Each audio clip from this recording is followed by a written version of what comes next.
Welcome back to The Explainer. You know, in our crazy, non-stop world, it's so easy to feel like you're just caught in the chaos. Well, today, we're going to decode an ancient piece of wisdom that feels, honestly, more relevant than ever. It's all about finding rhythm and order, right when we need it most. Let me start with a question, and I bet this is going to sound familiar to a lot of you. Ever feel like you're on a treadmill that just won't stop? You're always chasing the next thing. More information, more success, maybe just more stuff.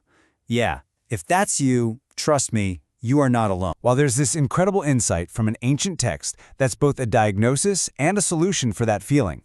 With measure, there's peace. Without it, there's chaos. It's so simple, right? The key to peace isn't about getting more. It's about finding the right amount. It's all about this idea of measure, of moderation. All right, so this brings us to our first big idea, the universe's rhythm. And what we're about to unpack here isn't just some nice, fluffy thought. It's presented as a fundamental law of nature. So think of it like this. The universe has a message for you, and it's that everything has an optimal frequency. The text we're diving into, the Jie Hexagram, it's almost like a download from the universe's main server. And its core message, everything from your heartbeat to your spiritual journey has a sweet spot. Go too hard and you burn out. Too little and the fire just fizzles. The real path to awakening isn't about endless frantic expansion. It's about becoming a master of timing your own energy. Okay, so let's get into it. What exactly is this Jie hexagram? How does an ancient symbol like this actually teach us to find that perfect frequency in our modern lives? The name itself, Jie, that's our first big clue. This is the 60th hexagram from the I Ching, the ancient Chinese book of changes. And its whole deal is about moderation, measure, setting healthy limits, basically finding the way of rhythm. Now, this is where it gets really interesting. Look at the structure. It's a powerful visual metaphor for what's going on inside us. It's made of two parts. You've got water, which stands for our emotions, sitting right on top of a lake, which represents joy. And that simple image, man, it tells such a deep story about balance. So what's the lesson here? Even your joy needs boundaries. That lake of joy can overflow and become chaotic if it's not contained. And those waters of emotion, they need a dam to keep them from flooding everything. This is a huge point. Real spiritual growth isn't this endless chase for more data or more spiritual highs. It's about learning to master your own internal flow. And this hexagram gives us a map. It's a 6-step spiritual path, laid out in 6 lines, that shows us how to progressively master this cosmic rhythm in our own lives. Okay, the first 2 steps are this brilliant push and pull. Step 1 says, do not leave the courtyard, right? That's the call to go inward, close the door on all the noise, stop the endless scrolling. But then, bam, step 2 immediately hits you with a warning. Not leaving the gate is ominous. What does that mean? It means all that inner work is crucial, but if it doesn't lead to action in the real world, you just become a spiritual escapist. And that's a total dead end. Then we get to the 3rd line, and it's a pretty stark warning. If you do not practice moderation, you will have cause for lament.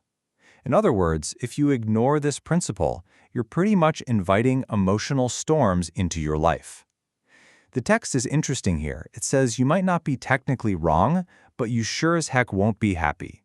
Ignoring these natural limits, it just creates a backlash that shatters your peace. But then, we hit the turning point. Line 4 is contented moderation brings success. This is so key.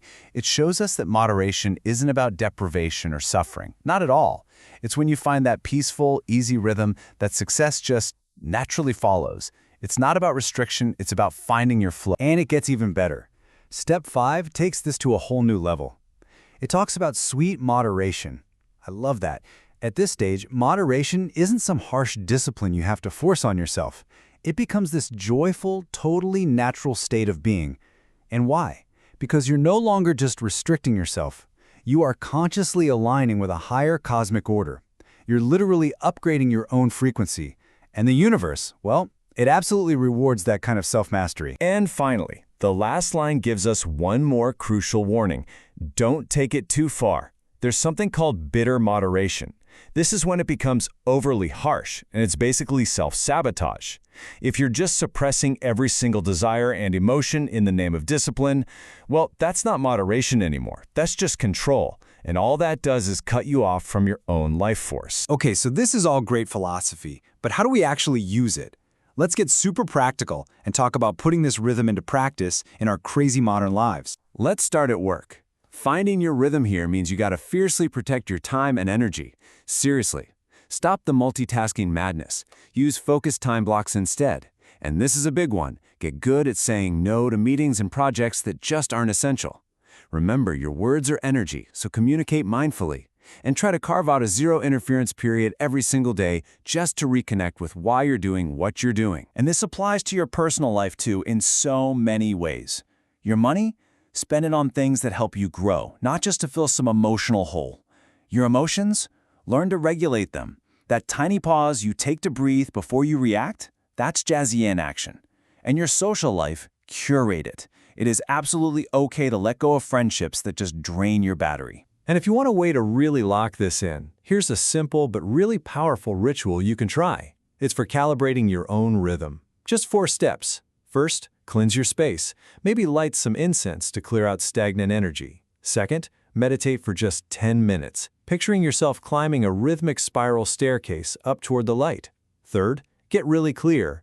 Write down 3 things you're going to say no to and 3 boundaries you're going to set. And finally, say it out loud. Affirm your new intention. All right, for our last section, let's look at your cosmic frequency upgrade.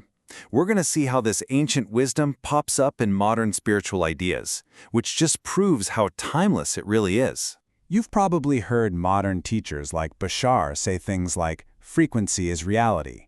Well, that's exactly what this is about. The idea is that your personal vibration literally creates the reality you experience, so you can think of the Jie hexagram as a super practical, ancient manual for tuning your frequency. It's a guide to sidestepping all those energy drains and emotional traps. And I love this quote from A Course in Light because it totally reframes this whole idea. Moderation is not a restriction on freedom, but the guidance of consciousness. See, it's not about putting yourself in a cage. It's about you, your consciousness, taking the wheel. You're not cutting off your freedom. You are consciously steering your energy away from old, worn-out patterns and pointing it directly toward what's best for you. And this all leads to the ultimate paradox, and really the power of Jie. True abundance isn't chaos. It's releasing infinite light through a finite, well-ordered structure. The structure doesn't limit you, it liberates you. It's like a diamond, right? A raw diamond is just a rock. It's the precise, finite structure, the cuts and facets, that allows it to channel light and be so brilliant. Your life is the exact same. So let's end with that powerful affirmation we talked about. I allow myself to blossom in moderation, to be brilliant in simplicity. Just feel the power in that. It's not about playing small. This is a profound declaration of empowerment. It's about finding your brilliance through a conscious, rhythmic way of life. So I'll leave you with this to think about. What one thing in your life could really use a dose of this cosmic rhythm starting, like, right now? This isn't just dusty old philosophy. It's a real, practical tool. Take a look at your life, your work, your relationships, your own inner world, and just ask yourself, where could a little more rhythm, a little more Jie, unlock a whole lot more freedom and brilliance for you?